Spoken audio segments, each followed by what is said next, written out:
Yes, it will be.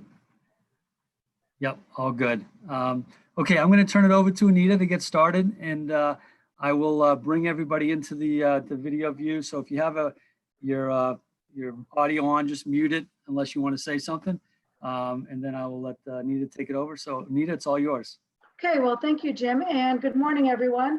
Welcome to the girls hockey discussion of the affiliate leadership breakout sessions. As we all know and have been dealing with COVID-19 ever changing our daily lives, I think it's all important that we all realize that we all do need to work together towards a new normal, because what we've known as normal in the past is not going to be, we're not going back to that. So we have to create a new normal. And with that comes a great opportunity for us to all work together in a common goal. So with that being said, I'm going to get started. And please, if you have any questions at any time, feel free to chime in, whether you want to unmute yourself and ask the question, or if you want to just put it in the chat or Q&A, Jim will help me, will be helping me watch those so we can get those answered for you.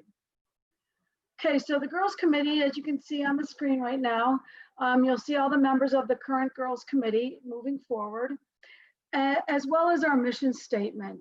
And this mission statement is really for all of the girls hockey community, not just the committee, the Girls Committee itself. We want to provide a strong foundation to grow girls hockey in Illinois. And through programs, whether it's at the club level, at the state level, or even at the national level, we want to make sure that we're helping develop our female hockey players, their skills and their commitment to the sport, as well as teaching them how to be great people in their communities. All the Girls Committee members do come from different backgrounds, and the best thing about this committee is that they all offer an insight and a perspective that's different, that gives us some outstanding discussions during our meetings. I want to introduce the 4 current all-inclusive girls affiliates that we have right now. The Central Illinois Girls Hockey Association down in the Bloomington, Peoria area was our first one, and they've really done a great job growing girls hockey down in Central Illinois. North Shore Warhawks, which are based out of Winnetka, they joined us a couple years ago. The Barrington Bucks, newly joined. Unfortunately, it was like basically right before COVID hit. So I'm hoping that they will be able to sustain the COVID-19 pandemic and really start creating girls hockey and getting new players, new girls involved up in the north suburbs. I know it's been a little bit of a struggle for them, but I think we all as a community need to back them and help them out. And our newest affiliate is the Chicago Girls Hockey Club, who, as most of you know, the Chicago Fury no longer has girls teams. So the Chicago Girls Hockey Club was created, applied, and approved by AHI as a new Southern affiliate that's going to give those 14 and 16U girls from the Fury a place to play hockey and a place to call home. They're also taking on the 19U team from St. Jude. So again, we're giving the girls, older girls that would not have a place to play, a place to call home. That brings us into how do we create a new affiliate, where to begin.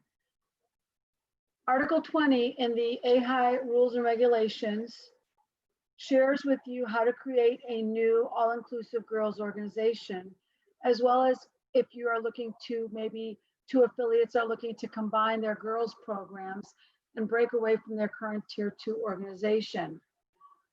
How long it takes is really dependent on the new proposed affiliate and how they submit their paperwork. The application is not the only item that is requested. There's a lot of documentation that they must submit as well. And a lot of it is the proposed affiliate does need to do their due diligence in doing history background on making sure that they don't affect any other organizations in the surrounding areas, knowing what the sustainability will be of a new affiliate. And where their girls are going to be coming from. So there is a lot that goes into it. And again, section 20, article 20 in AHI rules and regulations goes over all the documentation that needs to be submitted to the girls committee. And there are deadline dates in there as well. The benefits give girls that may not be comfortable being part of a co-ed, so to speak, organization, the ability to come into an organization that's all about girls. As you've seen in other sports, whether it's sports and clubs, whether it's Girl Scouts, Indian Princesses, girls softball, girls soccer, when you separate boys and girls, there are those girls and those athletes that feel more comfortable being part of something that's all inclusive to just girls only. And that's where we're going to draw our biggest retention and new players into. So the critical rules that I wanted to go over in this session are on your screen now. The two-choice rule that became effective last season. So any player who played on an all-girls team effectively used their first of their two choices during the 2019-2020 season. Again, they were given, it follows the same rules that a youth team and club does. However, the difference is you have to remember that the girls' two-choice rule only applies to those girls that go from a girls team to another all-girls team, just as their youth two-choice rule for those double rostered players goes from a youth team to another youth team. Coaches movements. The coaches movements and the 2468 rules follow the exact same rules that govern the youth teams. Coaches that move from one organization to another organization are not allowed to coach their own players from the previous organization within that first year. The 2468 rule is watched very closely. Please understand that all three of these rules do need to be in play now that we have increased numbers of girls teams in Illinois. That's a very, very good thing. But with that, we also want to make sure that teams have sustainability from one year to the next. National bound declarations for state. Any player, any female player that is dual or double rostered at the national bound level on a youth and a all-girls team must declare for the state tournament by December 31st. It is very, very critical that they do this declaration and not leave it up to the Central District Registrar, which will go by whose team's roster was certified first. Again, this is for the national bound level only. So we're talking at the 14, 16, and 19 age levels. Hey, Anita, there's a question about the two choice. Okay. Came in. They're asking if the same team moves leagues, does that count as two choices or not, since it is the same team? If they move leagues, the leagues have nothing to do with it. This is strictly a team rule from one team to another team. So if Amy Jones plays for the Glenview Stars, that is her first choice. And then she moves to the Chicago Bruins the next year. The Chicago Bruins become her second choice. The leagues do not make any difference whatsoever.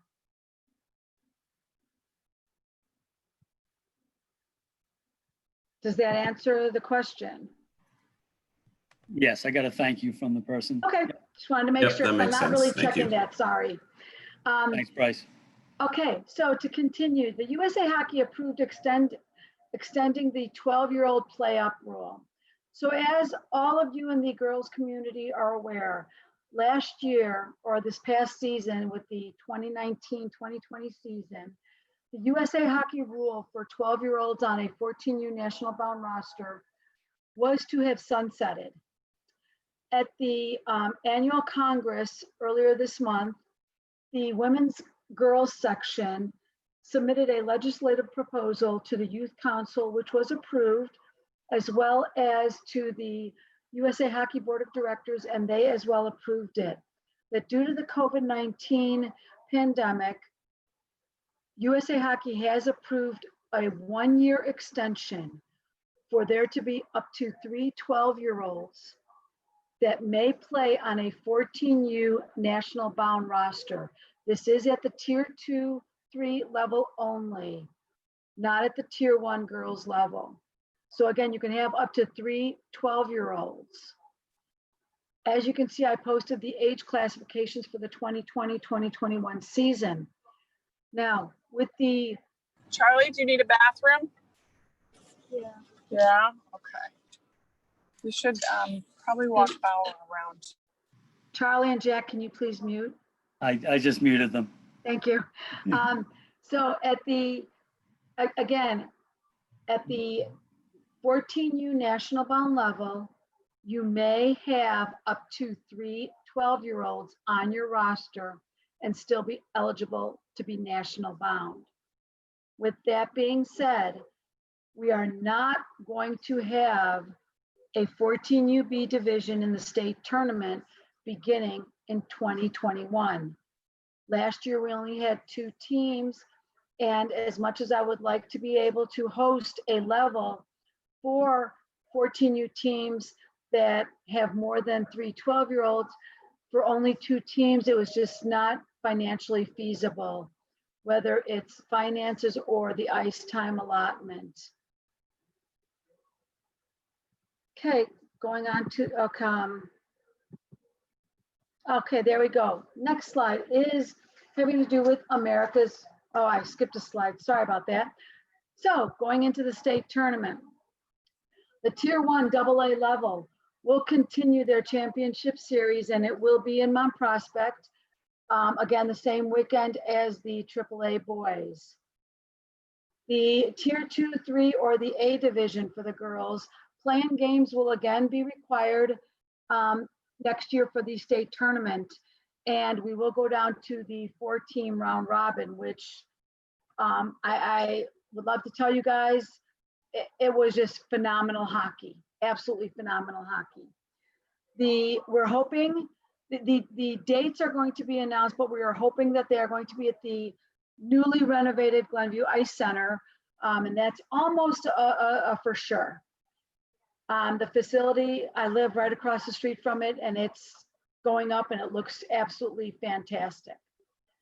Championship day is set to begin at 9 a.m. Again, there will be no 14U B division starting with the 2021 championships, state championships and beyond. And again, the up to 3 12-year-olds on a 14U national bound A division has been extended through the 2020-2021 season. Girls high school state tournament will be set up, will be the same setup as 2020, and there should not be any conflicts with the double or dual roster players. America's Showcase. Right now, America's Showcase is slotted to be April 15th to the 19th next year in St. Louis at their newest facility. The benefits I cannot stress enough. This gives girls that normally would not be seen by college scouts and coaches an opportunity to be seen. The majority of the college coaches and scouts that are here at the showcase are at the ACHA level, D1 and D3. You have to understand that that's where the majority of our players are going to be playing if they choose to play in college. And this is a great venue for them to get exposure, not only to that, but to the level of players across the country. America Showcase on the girls' side has been growing over the last 6 years at a tremendous amount. Last year, this year, they were slotted to have 12 girls teams. And when I first got involved in America Showcase again, it started with only 6 teams, and that was 5 years ago. So to go to up to 12 teams in 5 years is phenomenal. And I'm really hoping that we have a great registration turnout as we had earlier this year, because I am more than happy to take 2 teams, not just one, to the showcase. Who's eligible? Juniors and seniors that are not yet committed to a college or university. Sophomores are also eligible. However, because of the NCAA and the ACHA rules governing who can be talked to and who cannot, and all their rules behind that, each team on the girls' side only are eligible to take up to 6 sophomores on their roster. This is mainly for juniors and seniors. Registration, again, will be blast notifications via email, as well as being published in the girls' snapshot. So please make sure you keep an eye out for that. The notification via email will go to all USA Hockey registered players that are juniors, seniors, and sophomores, as well as blast emails to their teams, to girls hockey and high school hockey directors, presidents, registrars. We try and get the information out there early and often to make sure that we do get this in the hands of all eligible female players. Tryouts and practices that will be published as well at a later date as we see how things continue to unfold with the COVID pandemic. The Women's Leadership Summit. I was privileged enough to have attended the first annual or first ever USA Hockey Women's Leadership Summit that was held in Anaheim back in February, right before things started getting kind of crazy. The leadership covered the challenges, networking, resources, getting involved. There were a lot of exercises that were interactive and and a lot of interaction. Back in the March Girls Snapshot, I had posted a lot of attention-grabbing phrases that I took out of that summit. And the Girls Committee, before the pandemic kind of got full-blown and the shelter-in-place went into effect, we were talking about hosting workshops, north, west, south, to invite not only people involved in girls hockey right now, as far as at the team or at the club level, but also parents and players to some interactive workshops that we could focus on, things like building trust, inclusion, learning from experience, building confident players, and just a lot of things that I learned at the summit that I want to share with the girls hockey community, because I think it's a very, very valuable tool to help us really know what our worth is and how we can make an impact, and understand that if we don't use our voice, how can we expect our young players and athletes to know how to use their voice? So that's something that's really, really near and dear to me. And once we get going here and everybody's kind of gotten comfortable in phase 4 and our separate tryouts, I'll be bringing the girls committee back together, probably via Zoom meeting, so that we can really iron this out and really start working on how we want to do these workshops. And even if we do it as a webinar and a YouTube feed, we are going to do these because, again, I think that a lot of the information that I took back from this summit, from the USA Hockey Summit, can play in everybody's personal lives as well as their athletic lives. And I think it's something very important that needs to be shared. There'll be a lot more information too and exercises that I'm going to start including in the girls snapshot, which I think will help everybody as well. Hey, Anita, I see you. Nick, you're up. Do you have a question? No, sorry. No problem. No problem. So what can people do to get more involved and get girls more involved? A lot of what you want to do with your local girls programs and other sports and clubs, get out into your communities. See what Girl Scout chapters are in your local communities. See what sports teams are in your communities. You know, there's a lot of common ground when you play with a stick and a puck. There's not much difference when you're using a club and a little golf ball. Get out there and go to your golf clubs, your golf courses, and see what kind of programs they have set up for their youth as far as classes. Get involved. Same thing with softball. You know, you have a lot of travel softball and house league softball out there. A bat is just used at a different angle than a hockey stick is used at. Trust me, I know. My daughter grew up playing softball and hockey. Soccer, eye-hand coordination. Shooting a puck is the same thing. You have a lot of eye-hand coordination there. So get involved, find out from other sports and clubs in your community, how they're drawing girls, what they're doing, you know, tap into their knowledge and then apply it to hockey. Creating fun programs. So this was something that, again, the girls committee was discussing because we really wanted to do something this summer to get the girls community together. We wanted to create an all-day, big day social event. Obviously, the pandemic hit. That's not feasible right now. But some of the things we were thinking of is this was going to be open to the whole girls community. Whether you play tier 1, tier 2, tier 3, recreational, doesn't matter. The only condition was that every player needed to bring a friend that does not currently play hockey. Then we were going to set up street hockey games, hockey obstacle courses, arts and crafts that involve a hockey theme.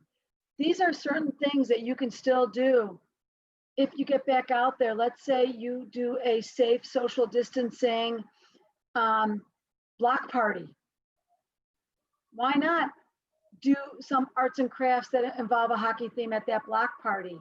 You're inviting your neighborhood, your community. You're social distancing, you're wearing masks, and you can still engage the kids in doing some type of craft or artsy, you know, whether it's one of those sun catchers or whether it's painting or doing a clay sculpture, make it a hockey thing. You know, set up an obstacle course that kids have to do, maintaining a social distancing, but that it all involves hockey. Those are some fun things that can be done that you can actually introduce the sport slowly to other people. Save the dates. These are dates as of right now that are set at the national level and the district level. Put them on your calendars, please. We will have in the Girls Snapshot, again, a calendar of events that will include all of these dates. But this just kind of gives you a quick idea. Right now, the Central District Championships are slotted for the weekend of March 5th, which means that we may be having these state tournaments and the round robins that last week, the weekend before, right before, in February. Again, all these dates are set right now, but given the pandemic, and COVID-19 and how it decides to act come the fall, we won't know if these dates will change, be postponed, or what. But I thought it was important for everybody on this session to have these dates in mind and keep them kind of on the back burner. Again, the one date I didn't put in here is the Central District Championship Tournament is slotted for March 5th, that weekend starting March 5th. With that, here's my contact information. I want to thank everybody for being on this session, and I'm here to address any questions you might have now.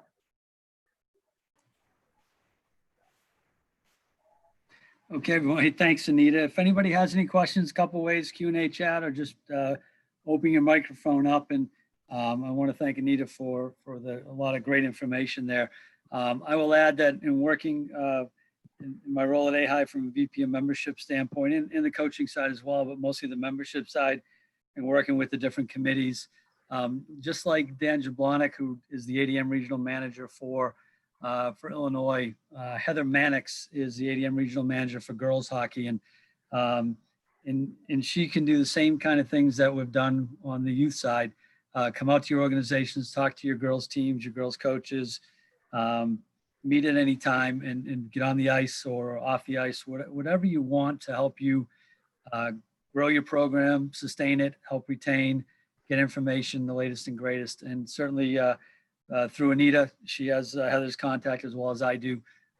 We'll make sure we get her hooked up with you from a ADM's perspective to help your girls programming. So just wanted to make sure that you're aware that USA is covering with Heather Mannix and Kristen Wright, the ADM girls side of the house nationwide. And nice thing about Heather is she's right in Michigan, so she's not that far away from us. So we can get her over here when she has some time. So a few more things I wanted to add really quick. I know if some of you were on the webinar just before the girls one, understand that Tier 1 youth, they're slotted to start to have tryouts on either August 1st or August 2nd.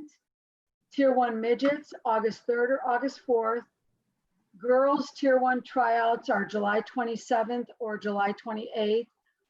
All other girls organizations may begin their tryouts August 15th. Again, those dates are set as of right now, unless something changes with COVID-19 and phase 4.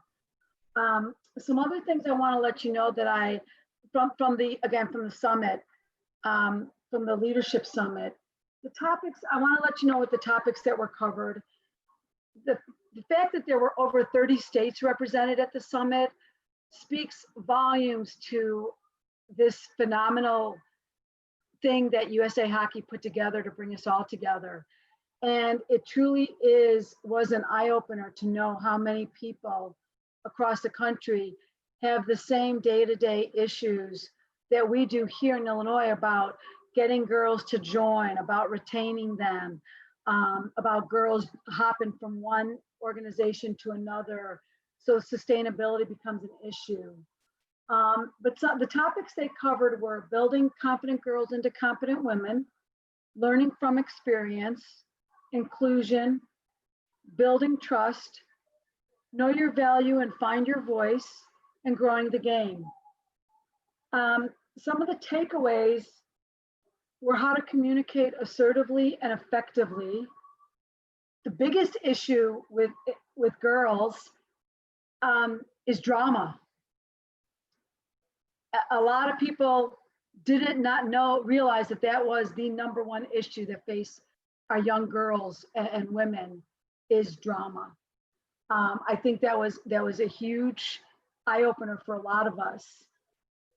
And when you're developing your players, the biggest factor is knowing the entire person, not just the athlete, not just the hockey player, but knowing that entire person as a whole. Some other things, there was the biggest quote that was probably going on in the 36 hours I was there was a quote by Kobe Bryant that failure doesn't exist. That quote was probably used in just about every single breakout session that I attended. And that trust is a feeling, and it's built by leaders who make us feel safe.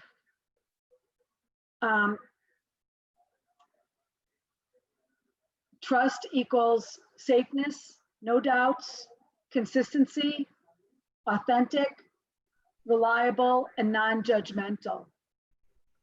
Those are very powerful words that I'd like everybody to remember and everybody to think about. And I encourage everybody to also join the next session regarding screening and safe sport update. I think that really will help everyone as well. As this leadership summit did key in on a lot of those issues as well. Again, thank you very much for attending. I really appreciate it. Oh, Feel free to Anita, we have contact me. one more question came in. Sure. Want to get to that before we go. It's on the two-choice rule for AAA team count. Do AAA teams count as well? For example, players on a Nihil AA team at 10U, that's choice 1, then plays on a AAA team as a 12U. That would be choice 2. What happens if they're cut from AAA? So good question there. AAA does not count as a choice. AAA is the natural progression to your next level of your skills and your development. They do not count as a second choice. Great. Any other questions for Anita? Going once, going twice. I think that's it, Anita. Want to wrap it up? It's all yours. Okay, well, again, thank you, everybody. I hope you all stay safe, stay healthy, enjoy the rest of your summer, and welcome back to hockey. Great. Thanks, Anita. The next you. session's at 10:30 with screening and safe sport, as Anita mentioned, and then high school hockey at 11:30. Hopefully you can join both of those, especially safe sport and screening. I think it's an important topic. Some of the rules have changed, so jump on when you can, and we'll see everybody at 10:30. Thanks, Anita. Thank you.